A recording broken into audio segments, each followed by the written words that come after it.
ఆత్మావలోకన కార్యక్రమానికి స్వాగతం, సుస్వాగతం. ఈరోజు మనం ఆత్మావలోకనంలో గుర్తు చేసుకొని మాట్లాడుకునేది మనకు న్యాచురల్గా దొరికే వాటిని మనం ఎందుకు ఉపయోగించుకోలేకపోతున్నాము అంటే, ఇప్పుడు న్యాచురల్గా మనకు ప్రకృతిలో మనకు హ్యాపీనెస్ని ఇచ్చేది నవ్వు. కానీ ఆ నవ్వుకు దూరం అవుతున్నాం. ఇందుకు ఆల్మోస్ట్ ఆల్ మౌనాన్ని ఎక్కువ వహిస్తున్నారు, ఎవరికి వారుగా ఉంటున్నారు.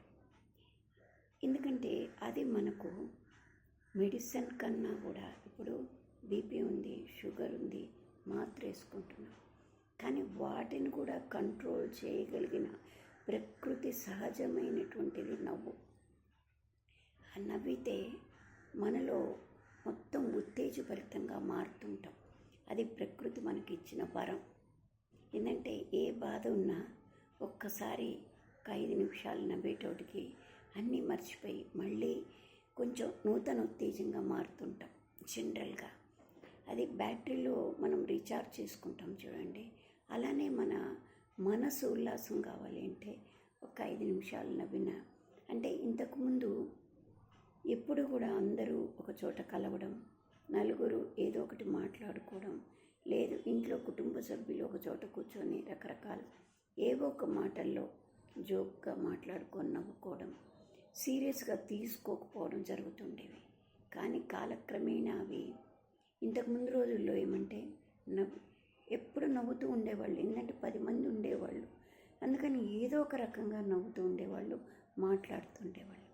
అందుకని నవ్వు 4 విధాలు చేయటమా, ఎక్కువ నవ్వేస్తున్నావు అని అప్పుడు అనేవాళ్ళు. కానీ ఇప్పుడు మనం అనుకోవాల్సిన పరిస్థితి ఏంటంటే, నవ్వకపోతే ఆ ఉన్న ఒక్కరి ఆరోగ్యం కూడా పోతుంది. కాబట్టి కొంతైనా నవ్వండి, నవ్వితే మనకు మంచిది అనే రోజులు వచ్చాయి. ఎందుకంటే అది కూడా కరువు అయింది. అన్నిటితో పాటు ప్రకృతి సిద్ధంగా దొరికే న్యాచురల్ ఈ ప్రతి వస్తువు న్యాచురల్గా ఉండేవి తగ్గిపోతూ ఆర్టిఫిషియల్ వస్తువులకు ఎక్కువ ప్రాధాన్యత పెరుగుతోంది. ఫుడ్ ఐటమ్స్ కూడా. ఎందుకంటే వాటిల్లో ఇంతకుముందు ఫ్రూట్స్ అని పొలాల్లో పండేటువంటి పంటలు వచ్చిన ప్యూర్ వెజిటబుల్స్ కానీ అలా వాడుతుండేవాళ్ళం. ఇప్పుడు అన్నీ ఏదంటే జంక్ ఫుడ్స్ కానీ, లేదు వేరే అదర్ ఏవైనా కానీ మార్కెట్లో దొరుకుతున్నాయి. పైగా ప్యాక్స్లో రెడీ అయ్యి వస్తున్నాయి.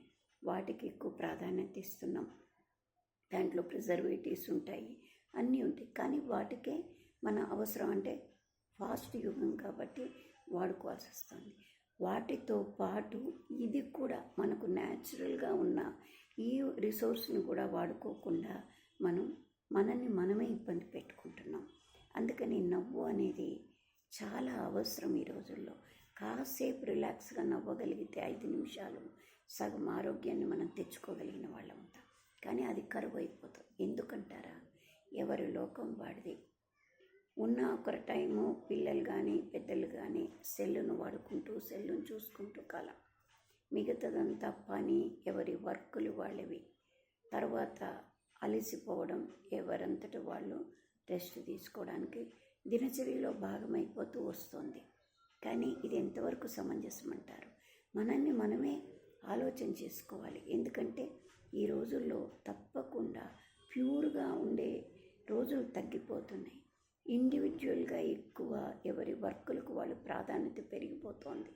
కాబట్టి మనలో కనీసం మన ఇంట్లో అయినా మనం కొద్దిసేపు భోంచేసేటప్పుడు నలుగురు కూర్చోవడం, లేదు టిఫిన్ చేసేటప్పుడు నలుగురు కూర్చోవడం, ఒక్కరు ఓపెన్గా మాట్లాడుకోవడం. ఆ మాటలు తగ్గిపోయే కొద్దీ నవ్వు అనేది ఎలా వస్తుంది? అసలు ఓపెన్గా మాట్లాడుతుంటేనే కదా రిలాక్సేషన్ అనేది ఉంటుంది.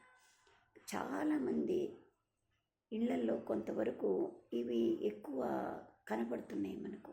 దాని నుంచి మనం న్యాచురల్ రిసోర్స్ని వాడుకోవాలి. ఇది ప్రకృతి సిద్ధంగా మనకిచ్చిన, భగవంతుడిచ్చినటువంటి వరం.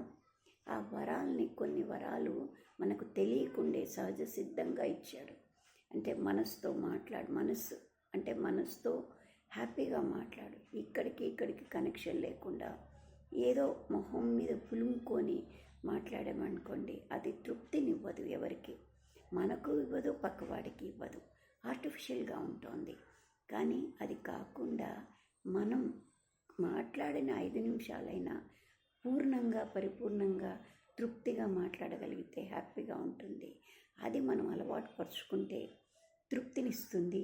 కుటుంబం హాయిగా నవ్వుకుంటూ హాయిగా ఉంటే ఆయుష్ కూడా కొంచెం పెరుగుతుంది, అనారోగ్యాలు తగ్గుతాయి.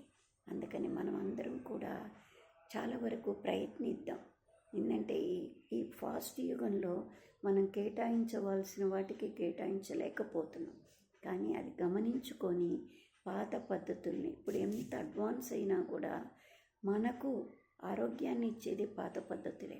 ఎందుకంటే అవి లేకపోతే సహజమైన గాలి, సహజమైన వాతావరణం, సహజంగా దొరికే నీరు అన్నీ పొల్యూట్ అయిపోతే, ఆఖరికి నవ్వు కూడా పొల్యూట్ అయిపోతే ఎలా మన లైఫ్ డీల్ చేస్తాం?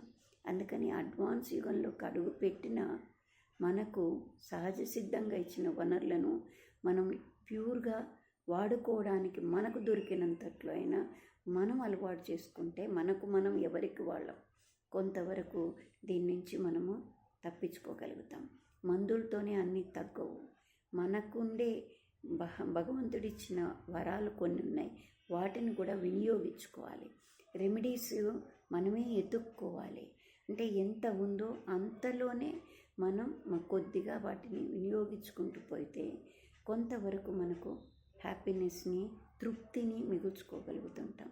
అందుకని తప్పకుండా నవ్వడానికి లాఫింగ్ క్లబ్బులతో నవ్వించో లేదు ఇంకెక్కడో ఇదైతే దానివల్ల న్యాచురాలిటీ ఉంటుందా? నవ్వగలిగింది ఒకరు నవ్వించడం, ఒకరు మనని మాట్లాడు అంటే మాట్లాడడం కాదు కదా. మన మనసు నుంచి వచ్చేది అది, హార్ట్ నుంచి వచ్చే నవ్వు వేరు, ఆర్టిఫిషియల్గా నవ్వే నవ్వు వేరు కదా. మరి అవి మనం గమనించుకోవాలి కదా. అందుకని సహజ వనరులకు, సహజత్వానికి ఎక్కువ ప్రాధాన్యత ఇచ్చుకుంటూ మనం ఆత్మావలోకనంలో ఈ మాట గురించి మాట్లాడుకున్నాం. Thank you. Like, subscribe.